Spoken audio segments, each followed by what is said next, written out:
Hello student, मैं हूं Ranjesh sir और मैं आपका स्वागत करता हूं सृष्टि यूपी बोर्ड टॉपर्स के ऑनलाइन प्लेटफॉर्म पे, जहां पे मैं आपको फिजिक्स पढ़ाने वाला हूं पूरे कॉन्सेप्ट के साथ। हम लोग गॉस के प्रमेय का अनुप्रयोग देख रहे थे। तो पिछले क्लास में हम लोग ने ये देखा एक समान आवेशित अनंत विस्तार के समतल चादर के कारण वैद्युत क्षेत्र की तीव्रता।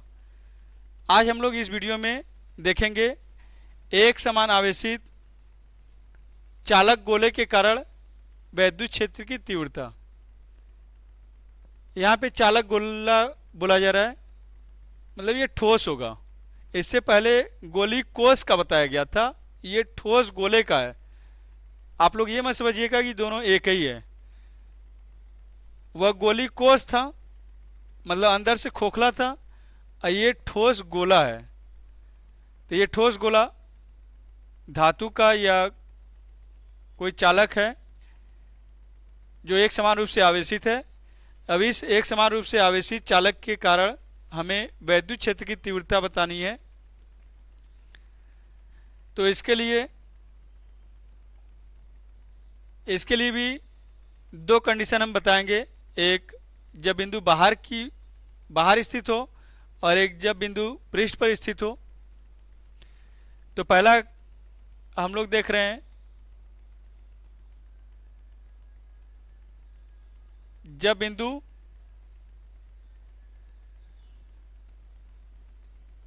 बिंदु पृष्ठ के बाहर स्थित हो।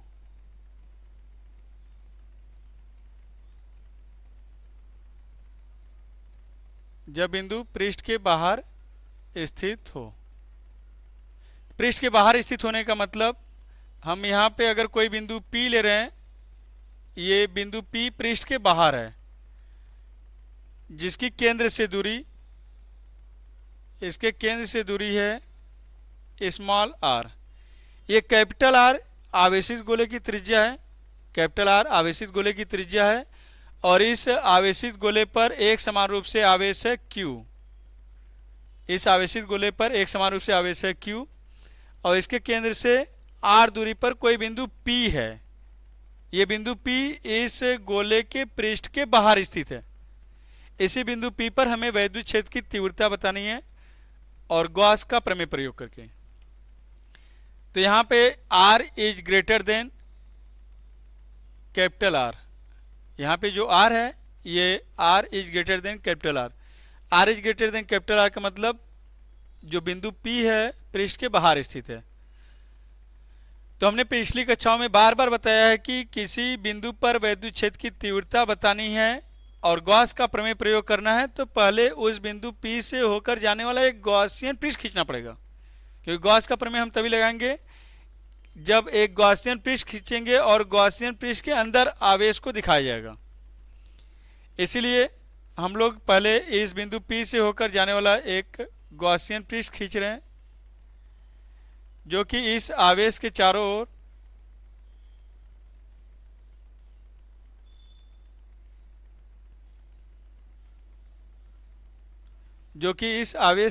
ओर गोलाकार है।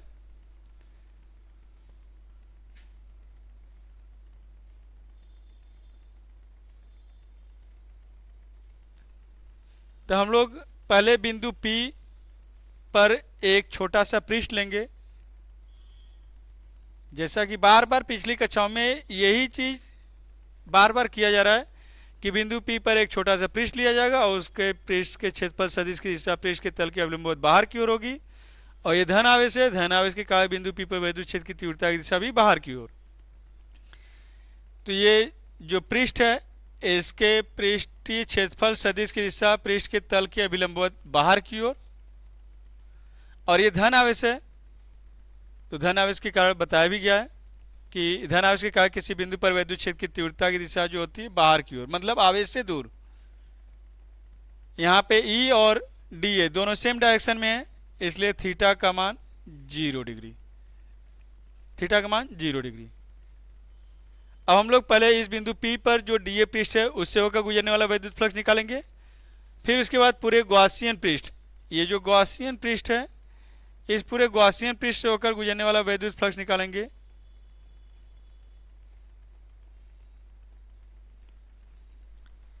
इस बिंदु P पर स्थित लिखने जा रहे हैं, बिंदु P पर स्थित, बिंदु P पर स्थित DA पृष्ठ, बिंदु P पर स्थित DA पृष्ठ से होकर गुजरने वाला वैद्युत फ्लक्स, DA पृष्ठ से होकर गुजरने वाला, DA पृष्ठ से होकर गुजरने वाला वैद्युत फ्लक्स, बिंदु P पर DA पृष्ठ से होकर गुजरने वाला वैद्युत फ्लक्स। अब छोटा सा पृष्ठ है तो उससे होकर गुजरने वाला वैद्युत फ्लक्स भी छोटा सा ही होगा, छोटा सा पृष्ठ है तो उससे होकर गुजरने वाला वैद्युत फ्लक्स भी क्या होगा, छोटा ही होगा। तो बिंदु P पर DA पृष्ठ से होकर गुजरने वाला वैद्युत flux d phi E equal to E dot DA, E dot DA बताया गया। E डॉट प्रोडक्ट है, डॉट प्रोडक्ट कॉस में होता है, E डॉट DA बराबर ED cos theta, E dot DA बराबर EDA कॉस थीटा। थीटा का मान 0 है तो थीटा के स्थान पे 0 रख देंगे। थीटा का मान 0 इसलिए क्योंकि E और DA दोनों सेम डायरेक्शन में है, both are in same direction, then theta will be 0। d phi E equal to EDA cos 0। अब cos 0 का मान 1 होगा तो 1 का मल्टीप्लाई करेंगे सेम वही रहेगा। तो इसलिए हम लोग पूरे गॉसियन पृष्ठ, हम लोग लिखेंगे पूरे गॉसियन पृष्ठ से होकर गुजरने वाला वैद्युत फ्लक्स, पूरे गॉसियन पृष्ठ से होकर गुजरने वाला वैद्युत फ्लक्स, पूरे गॉसियन पृष्ठ, पूरे गॉसियन पृष्ठ से होकर, पूरे गॉसियन पृष्ठ से होकर गुजरने वाला वैद्युत फ्लक्स, पूरे गॉसियन पृष्ठ से होकर गुजरने वाला वैद्युत फ्लक्स को फाई ई से दिखाएंगे, पूरे गॉसियन पृष्ठ से होकर गुजरने वाले वैद्युत फ्लक्स को फाई ई से दिखाएंगे। फाई बराबर close integration E D A, phi बराबर क्लोज इंटीग्रेशन, इसको क्लोज इंटीग्रेशन या सरफेस इंटीग्रेशन भी कर सकते हैं, ई डी ए। यहाँ पे जो cos 0 है, cos 0 का मान 1 होगा, यहाँ पे लिख दे रहे हैं cos 0 अंश का मान 1, इसलिए 1 का मल्टीप्लाई करेंगे वह ई डी ए ही रहेगा। अब चूंकि ये एक समान रूप से आवेशित है इसलिए ई कांस्टेंट होगा और कांस्टेंट समाकलन से बाहर हो जाता है, कांस्टेंट समाकलन से बाहर हो जाएगा। E close integration D A, E close integration D A. अभी क्लोज इंटीग्रेशन डी ए का मतलब पूरे गॉसियन पृष्ठ का पृष्ठीय क्षेत्रफल, पूरे गॉसियन पृष्ठ का पृष्ठीय क्षेत्रफल। अब ये गॉसियन पृष्ठ गोलाकार है इसलिए गोले का पृष्ठीय क्षेत्रफल होगा 4 पाई आर स्क्वायर। चूँकि हम लोग जानते हैं, हम लोग काफ़ी समय से पढ़ रहे हैं इसलिए ये बार बार आ रहा है, गॉसियन पृष्ठ गोलाकार है और गॉसियन पृष्ठ जो गोला है, गोले का पृष्ठीय क्षेत्रफल 4 पाई आर स्क्वायर, गोले का पृष्ठीय क्षेत्रफल होता है 4 पाई आर स्क्वायर। तो फाई ई के स्थान पे फाई ई इक्वल टू हो जाएगा E close integration D A, close integration D A का मान लिखेंगे 4 pi R square, 4 pi R square. इसको समीकरण नंबर 1। अब इसे हम लोग थोड़ा सा ऊपर कर दे रहे हैं। अब हम लोग प्रयोग करेंगे गॉस का प्रमेय, क्योंकि गॉस के प्रमेय का अनुप्रयोग पढ़ रहे हैं तो गॉस के प्रमेय का प्रयोग नहीं करेंगे तो सही नहीं होगा। इसलिए हम लोग लिखेंगे गॉस के प्रमेय से, गॉस के प्रमेय से। गॉस का प्रमेय बताया ही गया है, किसी बंद पृष्ठ से होकर गुजरने वाला कुल वैद्युत फ्लक्स पृष्ठ के अंदर उपस्थित कुल आवेश का 1/ε0 गुना होता है। किसी बंद पृष्ठ से होकर गुजरने वाला कुल वैद्युत फ्लक्स पृष्ठ के अंदर उपस्थित कुल आवेश का 1/ε0 गुना होता है। ये समीकरण नंबर 2। जो एक समान रूप से आवेशित गोला है यहाँ पे दिखाया गया है, इस आवेशित गोले के अंदर कुल आवेश है Q। तो गॉसियन पृष्ठ के अंदर भी कुल आवेश का मान भी Q होगा। तो इसलिए जो Q इनसाइड लिखा हुआ है उसके स्थान पे हम लोग Q भी लिख सकते हैं, क्योंकि पूरा आवेश है Q। तो चलिए हम लोग समीकरण 1 और 2 का प्रयोग करके देखेंगे। समीकरण 1 और 2 से, समीकरण 1 और 2 से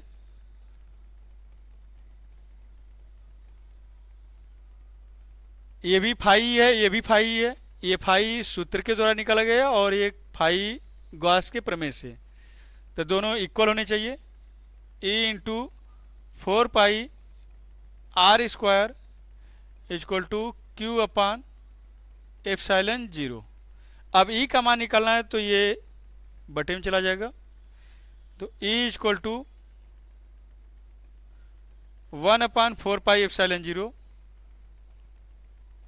Q upon R square. E equal to 1/4 pi epsilon 0 Q upon R square. यही है एक समान आवेशित गोले के कारण किसी बिंदु पर वैद्युत क्षेत्र की तीव्रता जब बिंदु पृष्ठ के बाहर स्थित हो। जब बिंदु पृष्ठ के बाहर स्थित हो। यही सूत्र बिंदु आवेश के कारण किसी बिंदु पर वैद्युत क्षेत्र की तीव्रता का भी होता है। E बराबर 1/4 pi epsilon 0 Q upon R square. अब चूंकि E सदिश है इसलिए इसको सदिश रूप में व्यक्त करने के लिए इसके ऊपर तीर लगा दिए और यहाँ पे हम लोग आर कैप भी लिख सकते हैं, एन कैप भी लिख सकते हैं, क्योंकि ये यूनिट वेक्टर है।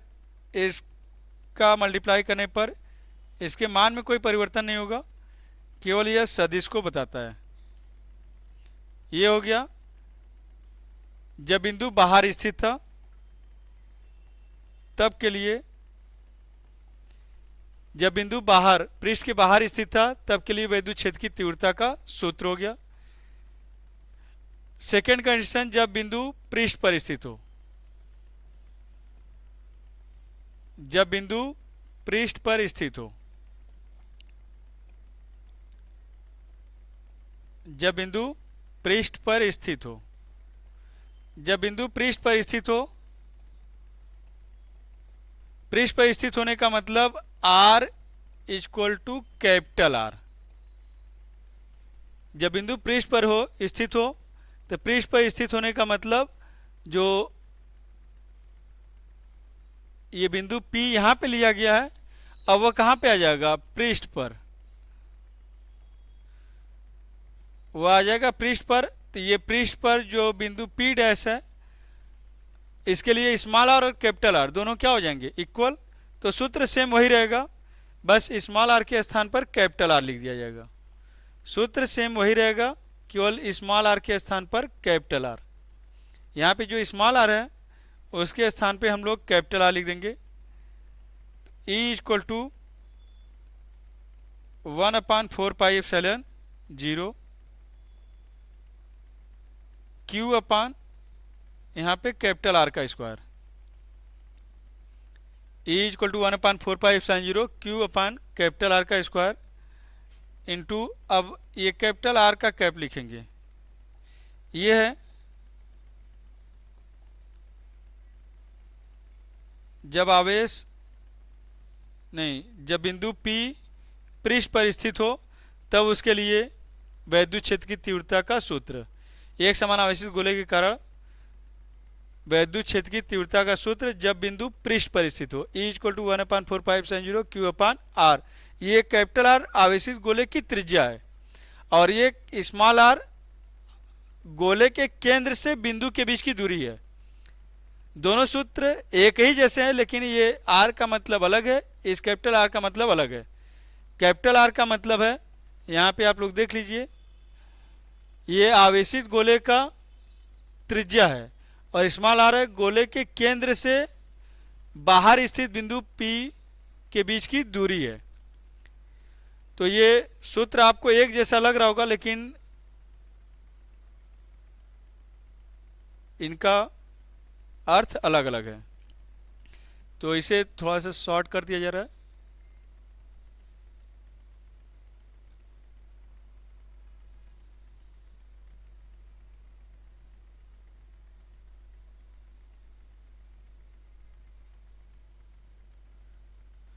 हाँ, ये रहा एक समान आवेशित चालक गोले के कारण वैद्युत क्षेत्र की तीव्रता का सूत्र, जब बिंदु पृष्ठ के बाहर स्थित हो, और सेकेंड कंडीशन जब बिंदु पृष्ठ पर स्थित हो। अब आगे हम लोग गॉस के प्रमेय का अगला अनुप्रयोग नेक्स्ट वीडियो में देखेंगे। Thank you.